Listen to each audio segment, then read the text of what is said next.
Bapak, Ibu, dan kaum muda yang terkasih, selamat pagi. Gereja, umat beriman, hidup di tengah dunia yang terjangkit dengan virus yang sangat membahayakan bagi kehidupan rohani dan beragama dan sangat mengerikan bagi kemanusiaan. Kita sebut yaitu sekularisme dan ateisme. Sekularisme, pandangan yang menekankan perkembangan fisik, moral, intelektualitas manusia sebagai titik yang tertinggi, terlepas dari pertimbangan religius. Mengutamakan hal-hal sekular, hal-hal duniawi, dan menyingkirkan hal-hal yang bernilai rohani, surgawi, maupun gerejawi. Pandangan sekularisme menempatkan manusia di pusat realitas kehidupan, menggantikan tempat Tuhan. Bahkan manusia mulai beranggapan bahwa kebenaran pun ditentukan oleh dirinya dan bukan oleh Tuhan. Salah satu gejala virus dari sekularisme dalam kehidupan manusia adalah lahirnya sikap individualisme dan narsisme.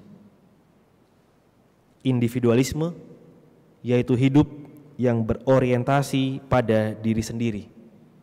Yang penting adalah aku, bukan kamu. Yang terutama adalah saya, bukan kita. Orientasi pada diri sendiri dan bukan pada kalian. Individualisme. Dan yang kedua adalah narsisme. Hidup yang mengagungkan keelokan diri dengan asumsi bahwa dirilah yang harus diperhatikan, dipuji-puji, dan harus selalu ditonjolkan. Kamera harus mengarah pada diri. Perhatian publik harus menonjolkan keelokan sendiri. Tampilan kesempurnaan harus dibuat sedemikian rupa untuk menyenangkan orang lain demi pujian. Yang jelek, yang buruk, yang tidak elok harus dibuat menarik. Kalau tidak bisa, dibuang saja, jangan sampai diketahui orang. Maka gejala individualisme dan narsisme juga sangat muncul dalam masa pandemi ini. Dan kita bisa belajar di situ. Bagaimana orang mementingkan diri sendiri dan bukan sesama. Bagaimana orang mau menampilkan diri sendiri lebih utama daripada urusan yang lainnya. Dengan adanya kemajuan sekularisme ini lewat individualisme dan narsisme, banyak orang mengalami kesulitan untuk menerapkan nilai-nilai Injil ke dalam kehidupan sehari-hari. Kesulitan memasukkan nilai-nilai rohani dalam perjalanan peziarahan hidupnya. Mengapa? Karena tidak ada lagi ruang bagi kehadiran Tuhan. Dia menjadi satu-satunya patokan. Saya bisa bangun pagi, badan sehat, tidak sakit. Karena apa? Karena asupan makanan, minuman, dan vitamin saya cukup. Bukan karena anugerah Tuhan yang memberikan kesempatan saya untuk sehat dan tetap hidup. Saya sehat karena saya makanan cukup, bukan karena Tuhan. Saya sukses dalam berusaha dan berkarir. Semua ini karena kerja keras saya, banting tulang, pagi, siang, sore, dan malam. Maka saya berhak untuk memanjakan diri saya dan melayani diri saya yang sudah berlelah-lelah mengejar karir ini. Dan bukan justru malah melayani Tuhan dan mengupayakan mati-matian untuk menyenangkan Tuhan lewat hidup doa, karya menggereja yang tidak ada gunanya dan efeknya bagi pekerjaan dan karir saya.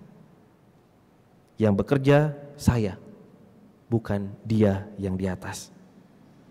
Saya jatuh dalam hidup karena kesalahan saya sendiri dan saya menanggung akibatnya. Saya jatuh bukan karena dosa atau karena mengabaikan perintah Tuhan, tetapi murni karena perilaku saya sendiri. Dengan dipisahkannya nilai-nilai iman dengan kehidupan sehari-hari, maka orang mengusahakan kemajuan visi manusia terpisah dari visi Tuhan. Nah, disinilah timbul ide relativisme, bahwa segalanya menjadi relatif, sebab tergantung dari pandangan manusia yang bisa berbeda antara satu dengan yang lainnya. Manusia mulai lupa bahwa bukan manusia yang menciptakan Tuhan, tetapi sebaliknya Tuhanlah yang menciptakan manusia. Muncullah budaya yang mengagung-agungkan manusia sebagai pusat dunia, terpisah dari Tuhan, membuat mereka hidup seolah-olah tidak ada tempat bagi Tuhan.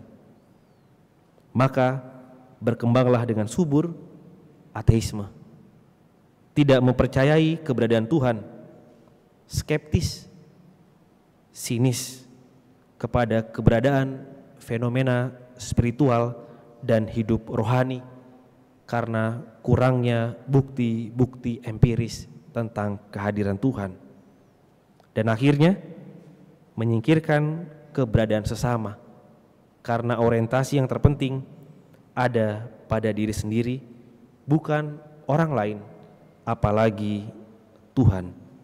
Nah, Bapak dan Ibu yang terkasih, inilah yang sering disebut sebagai kesesatan total secara diam-diam.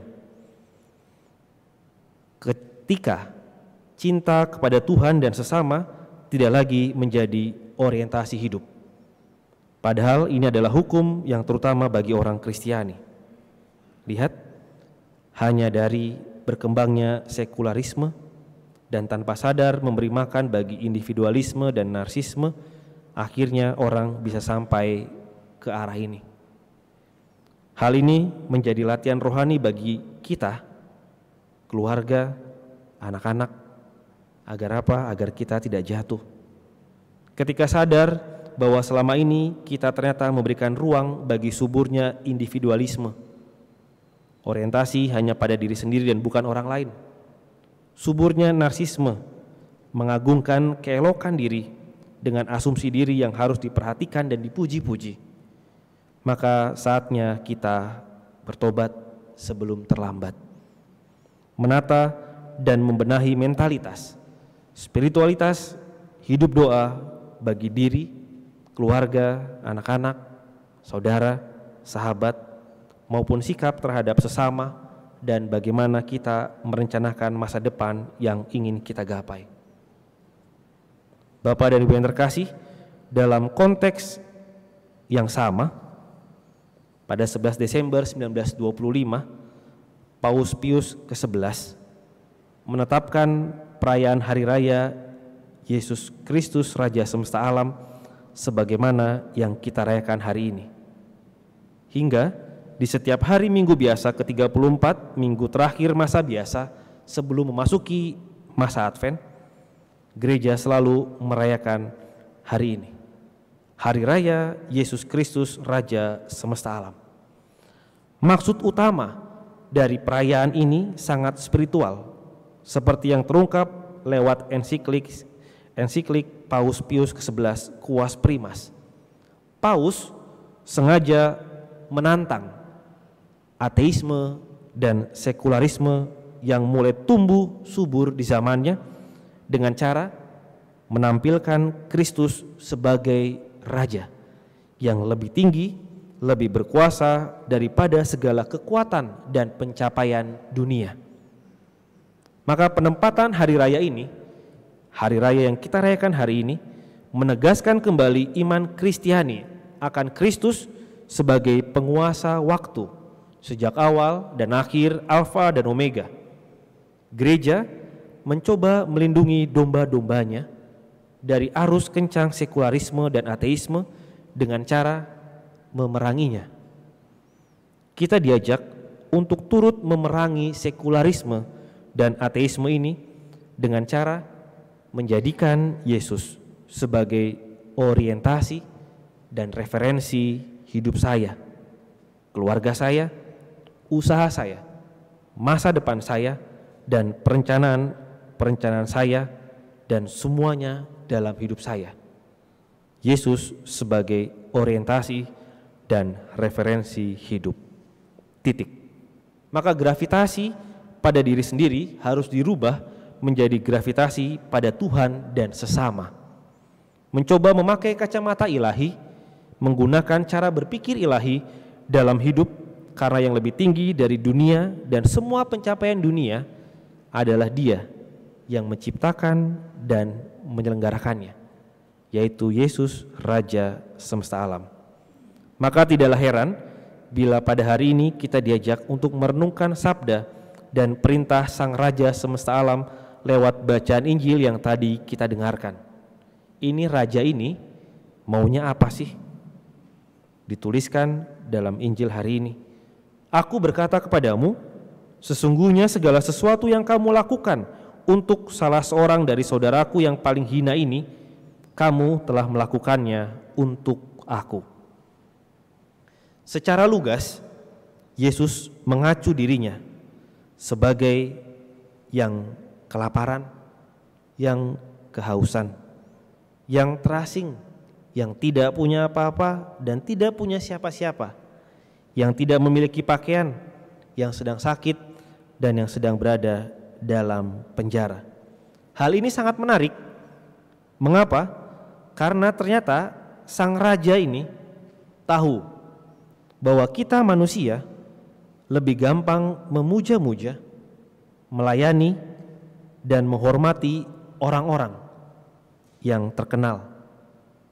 Lebih mudah memuja-muja, menghormati orang-orang yang punya harta atau kuasa. Misalkan artis Korea kita puji-puji, hebat nih jogetnya, wah bagus suaranya. Orang yang sukses usahanya dan banyak harta kita puja-puja, hebat orang ini, lancar usahanya, duitnya banyak, tanahnya banyak, sukses, karyawannya banyak. Mudah bagi kita untuk memuja-muja, menghormati orang-orang yang punya kuasa. Wah, sekarang dia kedudukannya di pemerintahan seperti ini, harus kita hormati, gelar karpet merah. Kalau ketemu atau mereka datang, langsung kita layani, langsung kita hormati. Artis idola manggung di kota lain, kita datangi. Tampil streaming, kita kejar, gak apa-apa, bayar aja, yang penting nonton. Orang besar punya harta dan kuasa, kita kasih treatment yang harusnya berbeda. Jangan sembarangan, ini orang hebat. Tampaknya Sang Raja tahu bahwa kita manusia memiliki kecenderungan tersebut. Mengapa kita senang dan gampang memuja-muja mereka, menghormati mereka? Ya karena itu menguntungkan bagi kita. Mengapa menguntungkan? Karena memuja dan menghormati mereka membuat kita ikut merasa besar dan populer sama seperti mereka. Saya belum pernah bertemu dengan anak-anak atau remaja atau orang tua yang mengidolakan sedemikian rupa, misalnya mengidolakan tukang sampah yang setiap hari ke rumah atau ke toko mengambil sampah secara konsisten dan komitmen setiap hari, menjadi pejuang kebersihan, membersihkan sampah kita. Selalu dinantikan kedatangannya, dikejar kemana dia berada, rumahnya di mana. Ayo kita omong-omongin, ini tukang sampah hebat. Sama seperti kalau kita sedang ngomongin artis, penyanyi, atau ngomongin kesuksesan atau pencapaian usaha orang lain. Tidak pernah terdengar hal itu. Maka tidak heran bila sebagaimana dalam Injil hari ini, Sang Raja memilih menjadi orang-orang kecil, rapuh dan hina. Orang-orang yang tidak memberikan keuntungan buat kita apapun. Orang-orang yang tidak dianggap ada, dicari pun tidak, diomongin pun tidak, diimpikan pun tidak. Sang Raja tampaknya mau melihat seberapa murni kasih kita, seberapa tulus kita mau memberikan diri kita, cinta kita. Di tengah arus sekularisme dan ateisme, di derasnya individualisme dan narsisme, sang raja tampaknya mau melihat sejauh mana kita mau menggunakan kacamata ilahi dan cara berpikir ilahi sama seperti dirinya memandang sesama. Kalau sekarang ini, di masa pandemi ini, mungkin sang raja akan berkata kepada kita, misalnya, sebab ketika aku menyambung hidup pas-pasan hanya dengan berjualan, kamu mau bersedekah dengan membeli jualanku tanpa menawar. Ketika aku masuk dalam usia dan keadaan yang rentan terkena virus corona, kamu mau mematuhi protokol kesehatan, menjaga kesehatanku. Atau mungkin sang raja akan berkata, ketika aku tidak ganteng atau tidak cantik, kamu tetap menyapa dan baik padaku.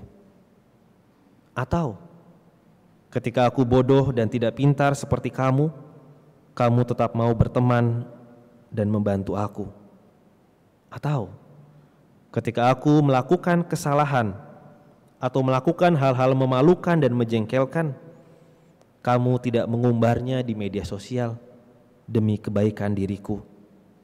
Atau ketika aku minoritas, kamu berlaku adil dan mau bermurah hati kepadaku. Atau ketika aku bekerja kepadamu, kamu mau mengupahku dengan layak. Atau ketika aku tidur di trotoar dengan daganganku, kamu sediakan pelataran rumah atau ruko untukku tidur di malam hari. Nah, Bapak dan Ibu yang terkasih, ketika kita sadar kita kuat, maka mari kita bantu mereka yang lemah. Karena akan ada saatnya tiba ketika kita sedang lemah, mereka akan datang dan membantu kita agar tetap bisa berdiri tegak. Ketika kita tahu kita masih bisa berbagi doa, cinta dan perhatian kepada banyak orang, lakukanlah. Sebab ketika kita tidak bisa apa-apa, mereka akan datang dan mempersembahkan doa, cinta dan perhatian yang sama untuk kita. Karena itulah yang dilakukan oleh Tuhan. Tidak kebayang apa yang dilakukan oleh Tuhan kita sendiri ketika tahu bahwa kita sahabatnya ini yang selama ini berusaha memperlakukan yang terbaik bagi orang-orang kecil dan hina ketika kita sedang jatuh dan sedang lemah. Tentu Tuhan tidak akan diam. Dia akan menganugerahkan rahmat-Nya bagi kita yang sedang membutuhkannya. Bapak dan Ibu yang terkasih, dalam latihan rohani ada ungkapan bahwa di pengadilan terakhir kita tidak akan ditanya hal-hal apapun tentang doa-doa, hafalan iman, intelektualitas tentang Tuhan. Tidak akan ditanya, coba doa Bapak kami hafal enggak? Tidak. Coba aku percaya hafal enggak? Tidak. Di pengadilan terakhir nanti kita tidak akan ditanya hal-hal seperti itu lagi. Hanya ada satu pertanyaan dari sang raja untuk kita pada saat pengadilan terakhir kelak, yaitu apa? Yaitu apa yang sudah kamu lakukan bagi saudaramu yang paling hina selama hidupmu. Pertanyaan satu ini tidak bisa dijawab dengan rumusan kata-kata atau hafalan, sudah buat ini, sudah buat itu, bukan. Pertanyaan ini hanya bisa dijawab dengan iman dan pembuktian dedikasi sepanjang hidup kita, seumur hidup kita. Maka marilah kita semua mulailah lihat sekitar kita. Sang raja mungkin sudah hadir dalam orang kecil di sekitar kita. Pengamen, pelayan rumah makan, pedagang kecil, pegawai, mungkin juga tukang bakso, mungkin orang-orang yang sedang nyapu di pinggir jalan, atau mungkin sang raja hadir dalam keluarga kita, saudara-saudari kita, teman dan sahabat kita yang sungguh sedang kesulitan dan tidak bisa apa-apa, tetapi malu dan sungkan untuk menyampaikannya, selain hanya berharap-harap dalam hati akan belas kasih kita yang mau menyapa mereka. Maka hadir sapa, dan lakukanlah karya keselamatan bagi mereka semua, terutama yang paling hina dan tidak dianggap di mata dunia. Karena itu jugalah yang dilakukan oleh Yesus Sang Raja semesta alam kepada kita semua yang hina dan tercela, tetapi tetap disapa dan diselamatkan. Kemuliaan kepada Bapa dan Putra dan Roh Kudus,